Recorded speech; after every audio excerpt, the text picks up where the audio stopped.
ورحمة الله وبركاته. نحمد الله العظيم نصلي ونسلم على الرسول الكريم أما بعد فقد قال الله سبحانه وتعالى في كلامه القديم والفرقان الحميد: أعوذ بالله من الشيطان الرجيم. بسم الله الرحمن الرحيم. ما كان لنبي أن يغل ومن يغلل يأتي بما غل يوم القيامة. صدق الله العظيم. وقال رسول الله صلى الله عليه وسلم: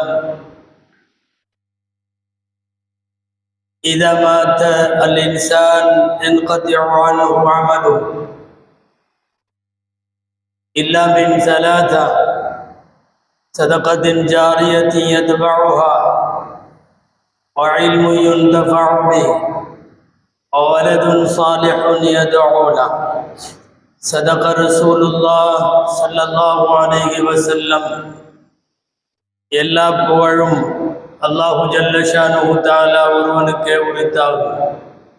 அருமைநாயகம் முஹம்மதுர் ரசூலுல்லாஹ் ஸல்லல்லாஹு அலைஹி வஸல்லம் அவர்களின் மீதும்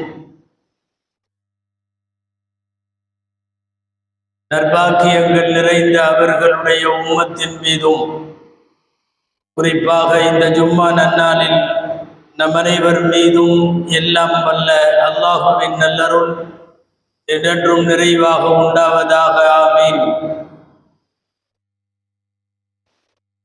அல்லாஹு ஜல்ல ஷானுஹு தஆலா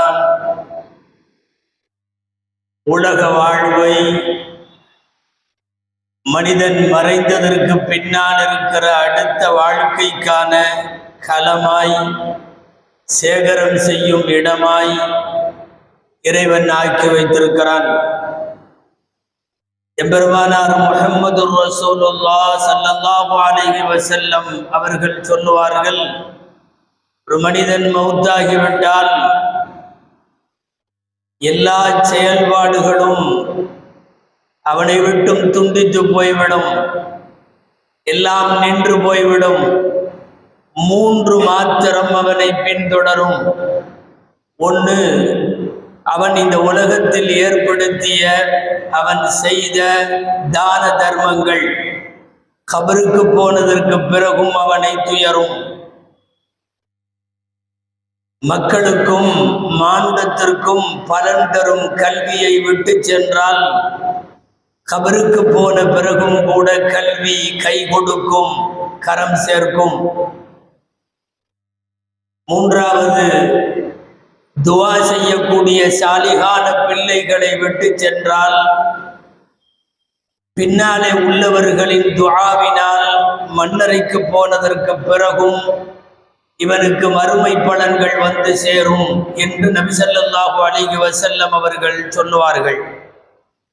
அந்த அடிப்படையில் தான் கண்ணை மூடியதற்கு பின்னால், மன்னரைக்கு போனதற்கு பின்னால் வந்து சேருகிற நிலையான தர்மங்கள் எதையாவது மனிதர்கள் விட்டு போகிறார்கள். அவ்வாறு போய் சேர்ந்ததற்கு பின்னாலும் துரத்தி கொண்டு வந்து நன்மை பயக்கிற செயல்களில் ஏராளமாக உண்டு. அதிலே இஸ்லாமிய சட்ட அடிப்படையில் வக்ஃப் என்று சொல்லக்கூடிய நிலையான தர்மங்கள் அது முக்கியமானது. பெரும் பெரும் செல்வந்தர்கள் வக்ஃப் செய்துவிட்டு இறந்து போவார்கள். அரசர்கள் வக்ஃப் செய்தார்கள். நிலபுலன்களை, பயன் தரும் பொருட்களை, புத்தகங்களை, நூல்களை, ஆறுகளை, கிணறுகளை, மஸ்ஜிதுகளை, மதரசாக்களை, எத்தீம்கானாக்களை, படிப்பகங்களை, இவைகளெல்லாம் விட்டு போனால் போனதற்கு பிறகும் கூட மன்னரையிலும் மறுமையிலும் அவர்களுக்கு பலன் சேர்க்கும் என்பதால் பெரும் பெரும் அரசர்கள் பல்வேறு ஏக்கர்களை வக்ஃபுகளாக எழுதி வைத்தார்கள். பெரும் பணக்காரர்கள் தங்கள் சொத்தில் வாரிசுகளுக்கு ஒரு பங்கு வைப்பது போலவே இறந்ததற்கு பின்னால் தனக்கு பலன் கிடைக்க வேண்டும் என்பதற்காக வேண்டி ஒரு பங்கை அல்லாஹ்வின் பாதையிலே வக்ஃப் என்று எழுதி வைத்தார்கள். இவைகளை எல்லாம் இஸ்லாமிய சட்டவியலில் வக்ஃப் சொத்துக்கள் என்று சொல்லுகிறோம். வக்ஃபை பற்றி நாம் தெரிவதற்கு முன்னால் ஒரு அடிப்படை செய்தி இங்கே புரிய வேண்டும். பல்வேறு சமயத்தவர்கள் யாரும் வக்ஃப் செய்வதில்லை. நான் போன பிறகு இந்த சொத்தை நான் வக்ஃப் செய்கிறேன். நிறைய சமயங்களில் வக்ஃப் இல்லை. காரணம், மறுமை நம்பிக்கை என்பது அங்கே கேள்விக்குறி. மறு ஜென்மமா, மறு பிறவியா, மீண்டும் எழுப்புதல் உண்டா இல்லையா என்பதே கேள்விக்குறி. எனவே அவர்கள் போனதற்கு பிறகான உலகத்திற்கு எதையும் எழுதி வைக்கவோ விட்டு செல்லவோ தயாராக இல்லை. முஸ்லிம்களை பொறுத்தவரை அவர்கள் யுமினூன பில்லாஹி வல் யௌமில் ஆகிர், அல்லாஹுவை நம்புவதைப் போலவே அவர்கள் மறுமையை நம்புகிறார்கள். மறுமையை நம்புபவர்கள் மறுமையில் நமக்கு பலன் தர வேண்டும் என்றால் இங்கே இருந்து சம்பாதித்ததை, சேகரித்ததை, உழைத்து ஈட்டியதை, அதில் ஒரு பகுதியை நாம் எழுதி வைத்துவிட்டு போகலாம் என்று நிறைய பேர் வக்ஃப் செய்கிறார்கள். இஸ்லாமிய சமய சட்டங்களில் மட்டும்தான் வக்ஃப் என்பது தனி அதிகாரமாய், தனியாக சட்ட தொகுப்பாய் இங்கே இருக்கிறது. வக்ஃப் கடந்த காலங்களில் இஸ்லாமிய ஆட்சியிலும் சரி, பல்வேறு வக்ஃபுகளிலும் சரி, என்னவெல்லாம் வக்ஃப் செய்தார்கள். ஆச்சரியமாக இருக்கிறது. கல்விக்காக வேண்டி செய்யப்பட்ட வக்ஃபுகள் ஏராளம். பள்ளிக்கூடங்கள், மதரசாக்கள், யூனிவர்சிட்டிகள், காலேஜுகள், நாம் கண்ணுக்கெதிரே பார்க்கிற எத்தனை பிரபலமான முஸ்லிம் மேனேஜ்மெண்டினுடைய காலேஜுகளோ எல்லாம் வக்ஃபாக யாரோ சில பேர் அல்லாஹ்விற்காக, எனது மறுமைக்காக நான் இதை வக்ஃப் செய்கிறேன் என்று சொல்லி எழுதி வைத்துவிட்டு போனவைகளின் பலன்களைத்தான் இன்றைக்கு கல்வி கற்கக்கூடிய மாணவர்கள், கல்வி கற்கக்கூடிய அடுத்த தலைமுறை அனுபவித்துக் கொண்டிருக்கிறது. கல்விக்காக வக்ஃப் நாம் கேள்விப்பட்டிருக்கலாம்.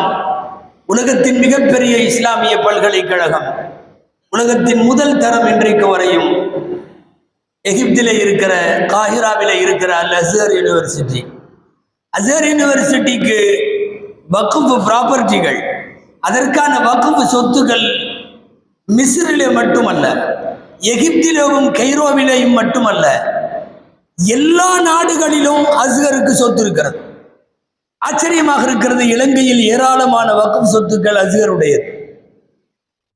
எகிப்தில் இருக்கிற அஸ்ஹருக்கு இலங்கையில் என்ன வேலை? இந்தோனேஷியாவிலே எக்கச்சக்க வக்ஃபுகள். சுமத்ரா தீவுகள் என்று சொல்லக்கூடிய அந்த கரையோரம் முழுக்க வக்ஃப் இருக்கிறது. ஆசிய நாடுகளின் ஓர பகுதிகளாக கருதப்படுகிற இலங்கையோ, இந்தோனேஷியாவோ, தாய்லாந்தோ, எல்லா பக்கமும் அஸ்ஹருக்கு என் சொத்தை நான் எழுதி வைக்கிறேன். கல்விக்காக வக்ஃப் செய்தவர்கள் நிறைய. கடந்த காலங்களில் கல்விக்கு செய்ததை போலவே பல்வேறு துறை, மருத்துவத்திற்காக என்று சொல்லப்பட்ட வக்ஃபுகள் நிறைய இஸ்லாமிய ஆட்சியிலும் இருந்தது. எனது சொத்தை யார் யாரெல்லாம் மருத்துவம் பார்க்க வசதி இல்லையோ அவர்களுக்கு மருத்துவத்திற்கு பயன்படுத்த வேண்டும் என்று எழுதப்பட்ட வக்ஃபுகள் உண்டு. திருமணம் முடிக்காத குமர்கள், ஆண்களாயினும் பெண்களாயினும், அவர்களின் திருமண செலவுக்காக நான் எனது வக்ஃபை செய்கிறேன் என்று எழுதி வைத்துவிட்டு போன வக்ஃபுகள் நிறைய இருக்கிறது. இதுவெல்லாம் இஸ்லாமிய ஆட்சியில் நடைபெற்ற வக்ஃபுகள். ஏழை எளியவர்களுக்கு தங்கும் மடம் அல்லது சத்திரம் கட்டவும், அவர்களுக்கு உணவு கொடுக்கவும் நான் எனது சொத்தை எழுதி வைக்கிறேன்.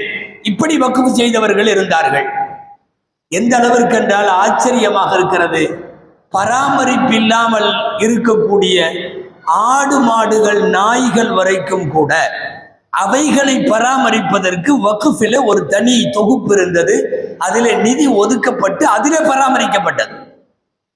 வக்ஃப் என்பது இப்படி முன்னோர்களால் அல்லாஹ்வுக்காக என்று தனது சொத்தில் ஒரு பகுதியை எழுதி வைத்து அதை இறைவனுக்காக கொடுத்து விடுவார்கள். பலமுறை நாம் கேள்விப்பட்டிருக்கலாம். வக்ஃப் என்கிற அரபி வார்த்தைக்கு நிறுத்துதல் என்று பொருள், ஸ்டாப் என்று பொருள். நிறுத்துதல் என்றால் என்ன பொருள்? இனிமேல் அந்த சொத்து தனியார் உபயோகத்திலிருந்து நிறுத்தப்பட்டு அல்லாஹ்வுக்கு சேர்ந்து விட்டது. இனி யாரும் அதை விற்க வாங்க முடியாது. இனி யாரும் அதை தனி உரிமை கொண்டாட முடியாது. யாராவது ஒருவர் ஒரு நிலத்தை ஒரு பள்ளிக்கோ மதரசாவுக்கோ பள்ளிக்கூடத்திற்கோ பல்கலைக்கழகத்திற்கோ எழுதி வைத்து விட்டார் என்று வைத்துக் கொள்வோம். அவரே கூட எழுதி வைத்ததற்கு பிறகு நான் வக்ஃப் செய்து விட்டேன் என்று சொன்னதற்கு பிறகு இது என்னுடையது என்று அவராலையும் சொல்ல முடியாது. காரணம், வக்ஃப் என்றால் நிறுத்துதல். அதாவது உன் அதிகாரத்திலிருந்து, உன் உரிமையில இருந்து, உன்னுடைய ப்ராப்பர்ட்டி என்பதிலே இருந்து ஓனர்ஷிப் என்பது அல்லாஹ்வுக்கு மாறிவிடுகிறது. இனி அந்த ப்ராப்பர்ட்டிக்கு கியாமத்து நாள் வரை ஓனர் என்பது அல்லாஹ் ஒருவன் மட்டும்தான். தனி நபரும் அல்ல, அமைப்பும் அல்ல, அரசும் அதிகாரமும் கூட உரிமை கொண்டாட முடியாது. அதனால்தான் வக்ஃபுக்கென்று நிறைய சட்டங்கள் நமக்கு இருக்கிறது. வக்ஃப் ரொம்ப துல்லியமா இருக்கணும். எனக்கென்று பாத்தியப்பட்டதை நான் அல்லாஹ்விற்கு வக்ஃப் செய்தேன் என்று அந்த வார்த்தை எழுத்தால் அல்லது வாயால் சாட்சிகளோடு சொல்லப்பட வேண்டும். அதுதான் வக்ஃப் ஆகும். மனசுல நினைச்சா வக்ஃப் ஆகாது.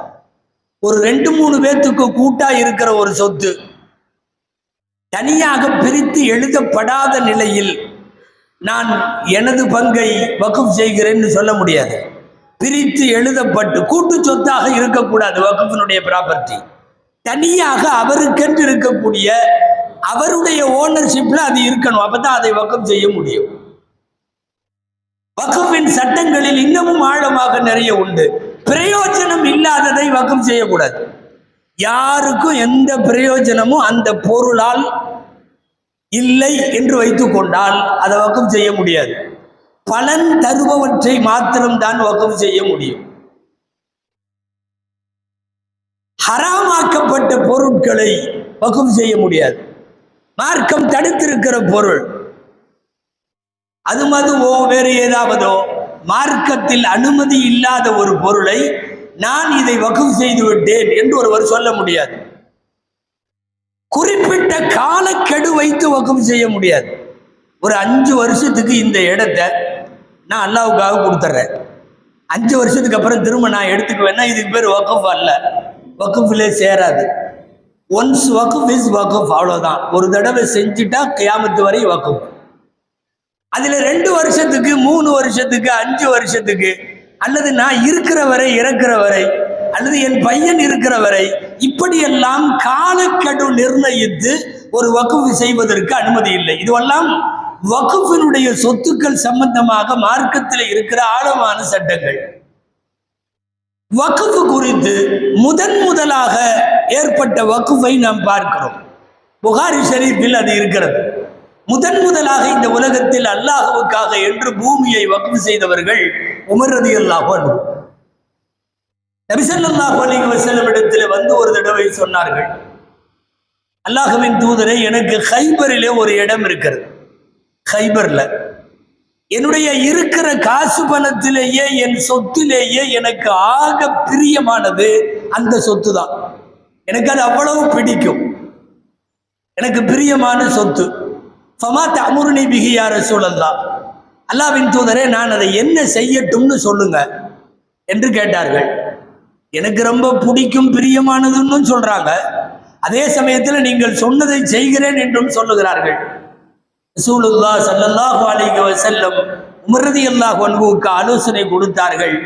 யாருக்கும் விற்க வேண்டாம், முதல்ல அந்த அசலை, அந்த சொத்தின் உரிமையை நீங்கள் கையில வைத்துக் கொண்டு முதலில் ஒரு வேலை செய்யுங்கள், அதன் பலன்களை வக்ஃப் செய்யுங்கள். அந்த பூமியில இருந்து விளையும் எல்லாம் எனக்கானதல்ல, அது பொதுமக்களுக்கானது. நான் அல்லாஹ்வுக்காக வக்ஃப் செய்கிறேன். கூடவே நிபந்தனை எழுத சொன்னார்கள், முக்கியமான 3 நிபந்தனை. அல்லா யுபா, யாருக்கும் இந்த பூமியை யாரும் விற்கக்கூடாது. வலா யூஹப், யாரும் யாருக்கும் இதை அன்பளிப்பு செய்யக்கூடாது. வலா யூரஸ், யாரும் யாருக்கும் இந்த சொத்தை வாரிசாக கருதக்கூடாது. இது யாருக்கும் வாரிசா போய் சேராது. யாருக்கும் இந்த இடத்தை விற்கவும் கூடாது, யாருக்கும் அன்பளிப்பாகவும் கொடுக்க கூடாது. இது சட்டம், அப்படி வைத்துக் கொள்ளுங்கள் என்று உமர் ரலியல்லாஹு அன்ஹு இந்த நிபந்தனைகளை உள்ளடக்கி எழுதி தந்த இந்த வக்ஃப் தான் இஸ்லாமிய வரலாற்றின் முதல் வக்ஃப் என்று சொல்லி இது சஹீஹுல் புகாரியிலே பதிவாக இருக்கக்கூடிய நபிமொழி.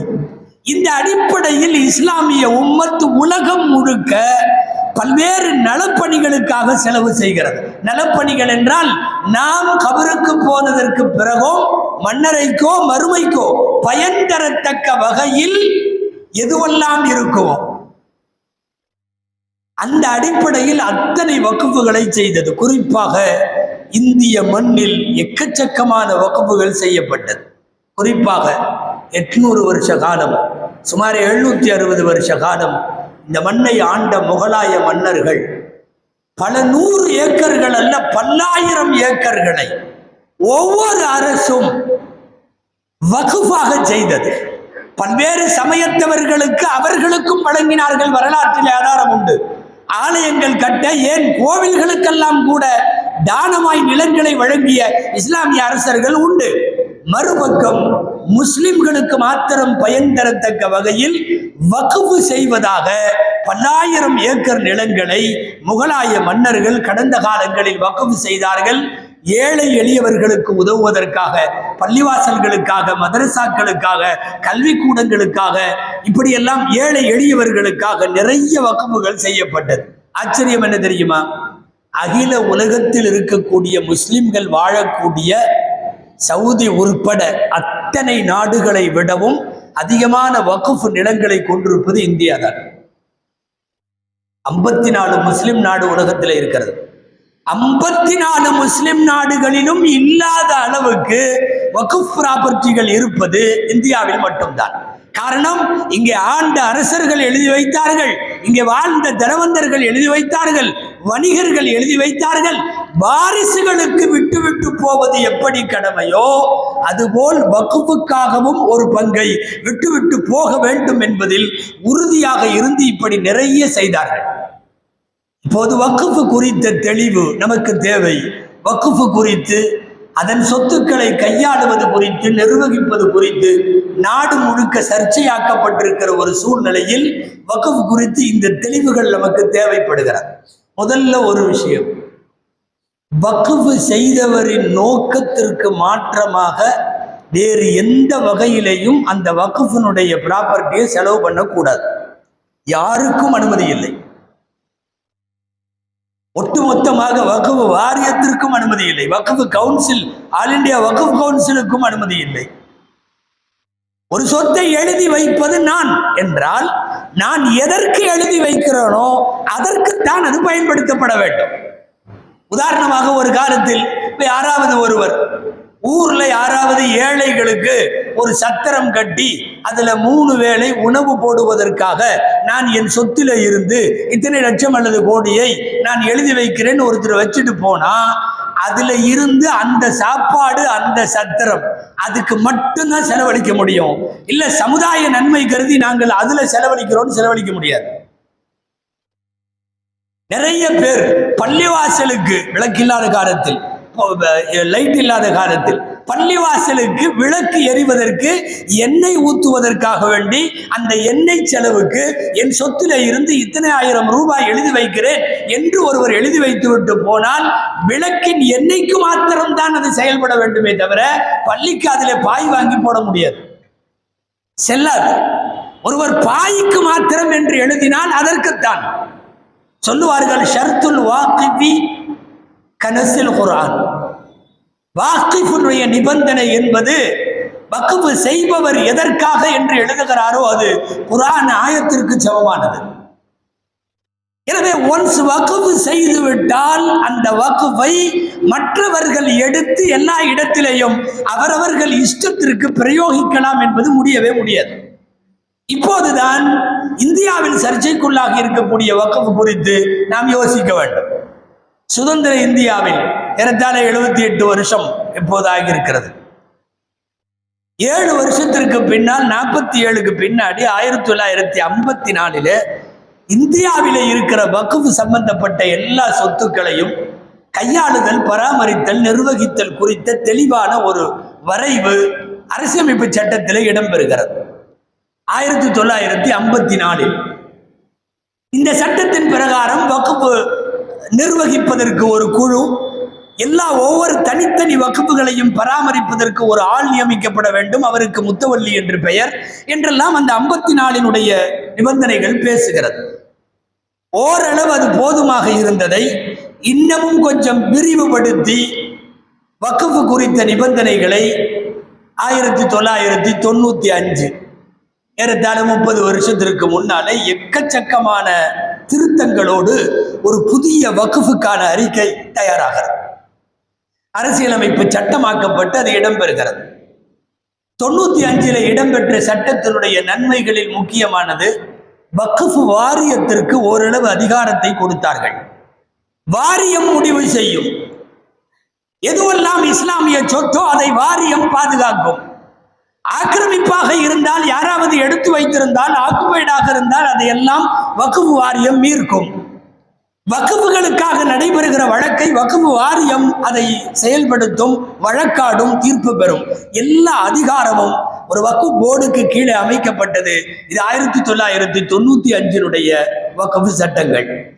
இப்போ பிரச்சனை இந்தியாவில் என்னவென்றால், 95க்கு பிறகு அதுவும் பத்தாது, இப்ப நாங்க எல்லாத்தையும் மாத்துறோம் என்று சொல்லி பல்வேறு விஷயங்களில் சிறுபான்மையினர் நலன்களை கருத்திலே கொள்ளாதவர்களால் இன்றைக்கு வக்ஃபின் திருத்தங்கள் ஒரு புதிய சட்ட வரைவை தாக்கல் செய்வதற்கு முனைந்திருக்கிறார்கள்.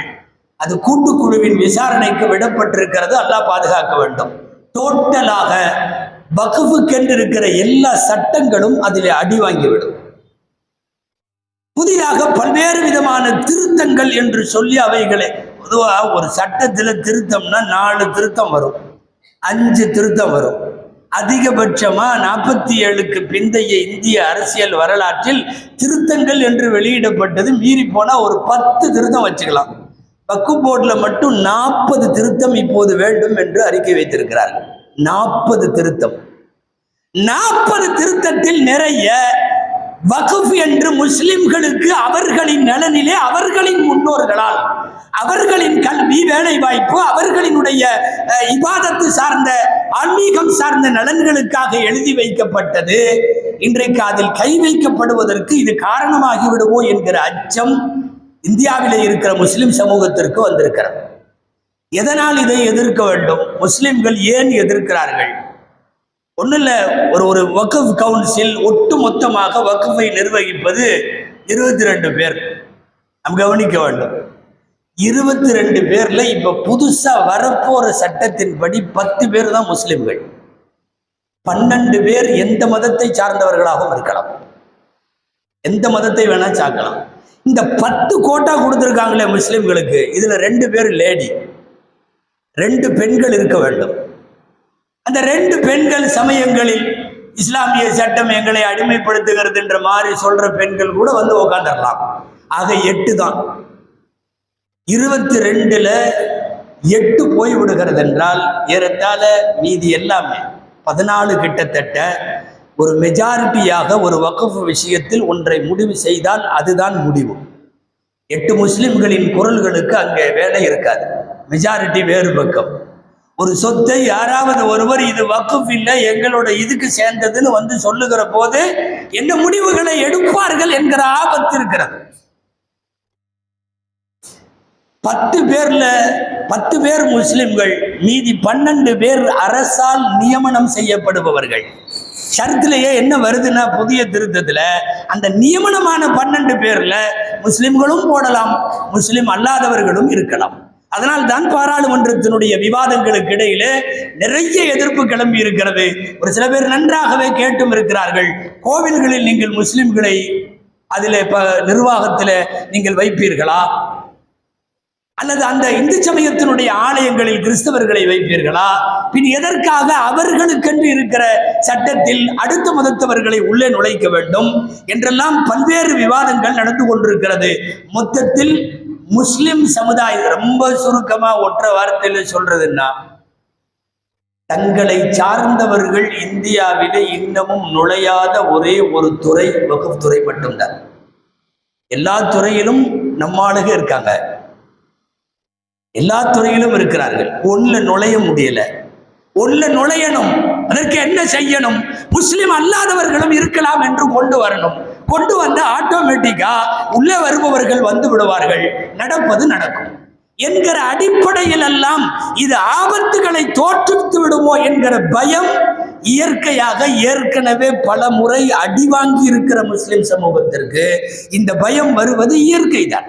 இதையெல்லாம் விட ஒரு சொத்து இது வக்குஃபா இல்லையா அப்படிங்கிற முடிவு செய்கிற ஃபைனல் டிசைடிங் கடைசி அதிகாரம் மாவட்ட கலெக்டருக்கு கொடுக்கப்படுகிறது. இதுவரைக்கும் அதெல்லாம் இல்லை. இப்ப சொல்லுகிற திருத்தப்படி யாராவது ஒருத்தர் வந்து இந்த இடம் வக்குஃபோடது இல்லை, இது எங்க ஊர்ல உள்ள இதுக்கு சொந்தமானது, அதுக்கு சொந்தமானது அப்படின்னு யாராவது ஒருத்தர் வந்தா விவாதம் எல்லாம் நடக்கும். அது இதெல்லாம் கவுன்சில்ல பேசுவாங்க. இறுதி முடிவெடுக்கிற அதிகாரம் மாவட்ட கலெக்டருக்கு வழங்கப்படுகிறது. யாரோ ஒருத்தர் முஸ்லிம் சமுதாயத்திற்கு எழுதி வைத்து விட்டு போன வக்ஃபை இருக்கிற கலெக்டர் முடிவு செய்கிறார் இது யாருக்கு சொந்தம். இப்படிப்பட்ட ஆபத்துகள் எல்லாம் புதிய திருத்தங்களிலே வருகிறது. அதுவும் குறிப்பாக வக்ஃப் சொத்து குறித்து முடிவெடுக்கிற அதிகாரம் கூட முஸ்லிம்களின் கையில இல்லை என்பதுதான் இதை இன்றைக்கு கடுமையான எதிர்ப்பதற்கும் முஸ்லிம் சமுதாயம் பயப்படுவதற்கும் காரணம். உங்களுக்கெல்லாம் தெரியும், இந்தியாவிலே ஆக அதிகமான சொத்துக்கள் உள்ளது. ஃபர்ஸ்ட் ராணுவம், ஆர்மி, இரண்டாவது ரயில்வே, மூணாவது வக்ஃப். பல கோடி அல்ல, பல 100 கோடி அல்ல, பல 1000 கோடி அல்ல, பல லட்சம் கோடி வக்ஃபுடைய சொத்துக்கள். இந்தியாவில இருக்கிற சொத்து, ஒவ்வொரு சொத்தும் பல ஏக்கர், ஒவ்வொரு சொத்தும் கிராமம் கிராமமா இருக்கும். அப்படிப்பட்ட இந்தியாவினுடைய சொத்துக்கள் 8,65,646 இது கவர்மெண்ட் கெசட்ல இருக்கு. வக்ஃப் சொத்துக்கள் இந்தியாவில இருப்பது 8,65,000. யோசித்தால் இதனுடைய மதிப்பு என்பது பல லட்சம் கோடிகள், பல லட்சம் கோடிகள். இந்த வக்ஃபினுடைய 8,65,000 வக்ஃப் ப்ராப்பர்ட்டிகள்ல தமிழகத்திலே மாத்திரம் 60,273 ப்ராப்பர்ட்டி வக்ஃப் சொத்து. நீங்க சொத்துன்னு ஒவ்வொன்றும் ஏதோ 1 சென்ட் 2 சென்ட்டுங்கிற மாதிரி நினைக்க கூடாது. ஒவ்வொன்றும் பல ஏக்கர்களாக இருக்கும். 60,223 வக்ஃப் ப்ராப்பர்ட்டிகள் தமிழ்நாட்டிலே மட்டும் இருக்கிறது. இதனுடைய மதிப்புகள் எல்லாம் ஏறத்தாழ பல லட்சம் கோடிகள். அது பலருக்கும் கண்ணை உறுத்தத்தானே செய்யும். பல லட்சம் கோடிகள் உள்ள ஒரு துறை, அந்த துறையில நம்முடைய ஆட்கள் உள்ளே இல்லை என்றால் எந்த வருங்காலத்தினுடைய திட்டத்தையும் அவர்களால் சரியாக செய்துவிட முடியும் என்கிற ஒரு பயம், அது நீண்ட கிடப்பிற்கு பின்னால் இப்போது துளிர் விட்டு வந்திருக்கிறது. தாக்கல் செய்து விடுவோம், அதை அமலாக்கி விடுவோம் என்று துடிக்கிறார்கள். இப்போதைக்கு நமக்கான ஒரு சின்ன ஆறுதல், அது விவாதம் பெரிதானதால் ஒரு கூட்டுக்குழுவுக்கு அனுப்பப்பட்டிருக்கிறது. பல்வேறு கட்சிகளை சார்ந்த 31 நபர்கள் அதனுடைய சாதக பாதகங்களை ஆராய்ந்து அறிக்கை தர வேண்டும் என்று முடிவு செய்யப்பட்டு ஒப்படைக்கப்பட்டிருக்கிறது. ஆனால் இந்தியாவிலே இருக்கிற, ஏன் உலகம் முழுக்க இருக்கிற வக்ஃப் சொத்துக்கள் முஸ்லிம்களின் நலனுக்காக, முஸ்லிம்களின் வருங்காலத்திற்காக, அவர்களின் இபாதத், அவர்களின் கல்வி, அவர்களின் மருத்துவம், இவைகளுக்காக வேண்டி முடிவு செய்யப்பட்ட சொத்து.